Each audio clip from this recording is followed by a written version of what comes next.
বিভিন্ন টুরিস্ট পুলিশও আছে রাস্তাঘাটে, হাইওয়ে পুলিশ। পিঙ্কি বাস, পিঙ্কি তোরা খাইছি আজকে ভাই, ডাইনে চাপাইস না, চাপাইস না। মানে বেসিক্যালি এই রাস্তাটা আমার কাছে সবচেয়ে বেশি রিস্কি মনে হয়। হ্যালো এভরিওয়ান, কি অবস্থা? সবাই কেমন আছেন? আশা করি সবাই অনেক বেশি ভালো আছেন। বৃহস্পতিবার সকাল সকাল বের হয়ে গেছি। আর কোথায় যাচ্ছি আপনাদেরকে একটু পরেই বলি। সো এখন আছি সুন মার্কেট, কলেজ গেটেই আছি। সো যাইতে হবে অনেক দূর, ঈদ চলে গেছে, প্রায় সপ্তাহখানেক হয়ে গেছে। সো দেখতে দেখতে ঈদের দিন চলে গেল, আর রমজান মাসও অনেক তাড়াতাড়ি এবার শেষ হয়ে গেছে দেখতে দেখতে। যাবো হচ্ছে নাটোর, আর আমার সাথে আছে আমার ছোট ভাই তকি। দুই ভাই মিলে বের হয়ে গেছি নাটোরে যাওয়ার জন্য। বিয়ের একটা প্রোগ্রাম আছে, যার কারণে নাটোর যাইতে হচ্ছে। থেকে 3টা ব্যাগ ক্যারি করা একটু টাফ ব্যাপার। সো বাঁচতেছে 9:30 প্লাস। মূলত যাইতে 3.5 ঘন্টা সময় লাগবে। আফটার এ লং টাইম যাচ্ছি নাটোর। গত বছর 2023-এ গেছিলাম। সো ট্যুরে যাওয়ার জন্য আপনারা একটা জিনিস সবসময় মাথায় রাখবেন, যে ট্যুরে যাইতে হলে আপনারা একটু কম খাওয়া দাওয়া করবেন। তো আমি সবসময় ট্যুরে যাইতে হলে খুব কম খাওয়া দাওয়া করে নেই। সবাই এখন মূলত বাইপাস চলে আসছে। এবার অনেক ভাই ব্রাদাররাই যমুনা পর্যন্ত ট্যুর দিছে।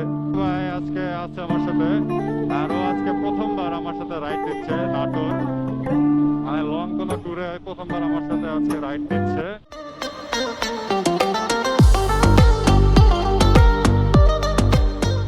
সো গাইজ, মূলত চলে আসছে চন্দ্রা। সো চন্দ্রা পার হচ্ছি, আর বেশিক্ষণ লাগে নাই চন্দ্রা পর্যন্ত আসতে। চন্দ্রাটা পার হইলেই আর এক টান দিয়ে চলে যাব যমুনা সেতু। বিভিন্ন টুরিস্ট পুলিশও আছে রাস্তাঘাটে, হাইওয়ে পুলিশ। রাস্তাঘাটে যখন হাইওয়েতে রাইড করবেন সবসময় মাথা ঠান্ডা রেখে বাইক চালাবেন, বাইক রাইড করবেন। প্রাইভেট কাররা বেশি চাপ দেয় বাইকারকে, বাসরা বেশি চাপ দেয় না। বাসরা যদি না বুঝে তারা একটা দুইটা হয়তো দিয়ে ফেলে, বাট ওদেরকে আপনারা সিগন্যাল দিলে ওরা কখনো আপনাকে চাপ দিবে না। যত যাই হোক, মাথা গরম করা যাবে না। পিঙ্কি বাস, পিঙ্কি তোরা খাইছি আজকে ভাই, ডাইনে চাপাইস না, চাপাইস না। চলে আসছি সেই বিশাল হাইওয়েতে, যে প্লেসটা আমার খুবই ফেভারিট। এই রোডে, উত্তরবঙ্গের রোডে। কারণ এটাই সেই রোড, যেই রোডটার মধ্যে কোনো আশেপাশে বাড়ি নাই, আর বাজার টাজারও নাই। তো এখানে একটা টপ স্পিড উঠানো যায়। তো আমাদের আর 20 থেকে 30 মিনিটের মতো লাগতে পারে যমুনা সেতু পার হইতে। ব্রেক দিছিলাম নাস্তা করার জন্য, যেহেতু সকালে নাস্তা করে বের হয় নাই, যার কারণে এলাকাতে একটা ব্রেক দেওয়া। এখন বাজতেছে অলমোস্ট 11:30 কাছাকাছি। মানে বেসিক্যালি এই রাস্তাটা আমার কাছে সবচেয়ে বেশি রিস্কি মনে হয়। এই পুরা উত্তরবঙ্গের রোডের ভিতরে সব থেকে বেশি রিস্কি জায়গা, রিস্কি রাস্তা এটা। কারণ এখানে গাড়ি দেখবে আপনি আসতেছেন, তারপরও আপনাকে চাপ দিয়ে পড়ে যাবে। মানে খুবই চাপাচাপির রাস্তা এটা। যমুনা সেতুতে উঠবো।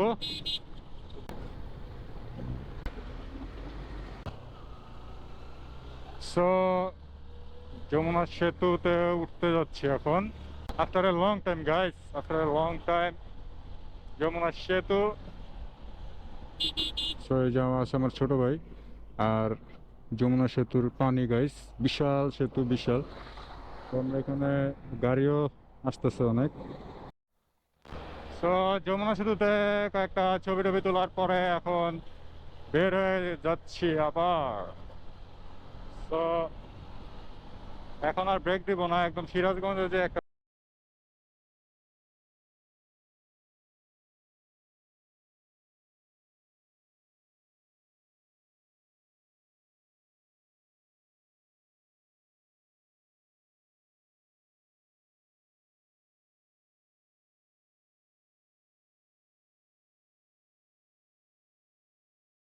সিরাজগঞ্জ। আর সিরাজগঞ্জের গোল চত্বর, এটা আগে ফুট ভিলেজ ছিল এখানে। আর এটা হচ্ছে গোল চত্বর সিরাজগঞ্জের, সোজা নাটোর, আর ডানে গেলে বগুড়া। সো আর বেশিক্ষণ লাগবে না আমাদের যেতে। সো গাইজ, আমরা আবার একটু ব্রেক দিছিলাম, আর ব্রেক দেওয়ার পরে এখন আবার রওনা হচ্ছে। সিরাজগঞ্জ পার হয়ে হালকা একটু সামনে এসে আমরা ব্রেকটা দিছিলাম। সো এই পাশে পুলিশের চেকপোস্ট বসছে। আমরা অলমোস্ট কাছাকাছি পৌঁছায় গেছি। আর বেশিক্ষণ টাইম লাগবে না অবশ্য। তো এখানের ওয়েদারটা বুঝতেছি না কেমন, কারণ বাতাস, প্রচুর বাতাস, আর বাতাসে গরম তেমন লাগতেছে না। আর আজকের রোদটা আর গরমটা কালকে বা পরশুর তুলনায় অনেকটাই কম, যার কারণে গরমটা ফেস করতেছি না। সো গাইস, ফাইনালি চলে আসছি টোল প্লাজা, মানে কাছিগাড়া টোল প্লাজা এটা, বাট বাইকের কোনো টোল নাই, সো আমি নিচ দিয়ে চলে যাই। সো গাইস, চলনবিল এরিয়া, আর এখান থেকে আমরা এখন হাতের ডানে চলে যাব। সো আমাদের যাইতে হবে হাতের ডানে, রাস্তাটা একটু দেখে শুনে পার হয়ে যাই। সো গাইস, ফাইনালি চলে আসছি আমার গ্রামের বাড়ির রোডে। সো এখন আমরা সুন্দর মতো চলে যাব চাঁচকর। চাঁচকর যে আমরা ওখানে একটু স্টে করবো, দুপুরে লাঞ্চটা শেষ করে দেন আমরা আবার চলে যাব। আজকের ভিডিওটা এইটুকুই। যদি ভিডিওটা ভালো লাগে অবশ্যই একটা লাইক, কমেন্ট, শেয়ার করবেন, আর পেজকে ফলো দিতে ভুলবেন না, ইউটিউবে সাবস্ক্রাইব করবেন। সো গাইস, সবাই ভালো থাকবেন, সুস্থ থাকবেন, সবাইকে আল্লাহ হাফেজ। Abu Dhabi, with a bad bitch look like Scotty, ooh, right beside me, in the phantom off that Molly, yeah.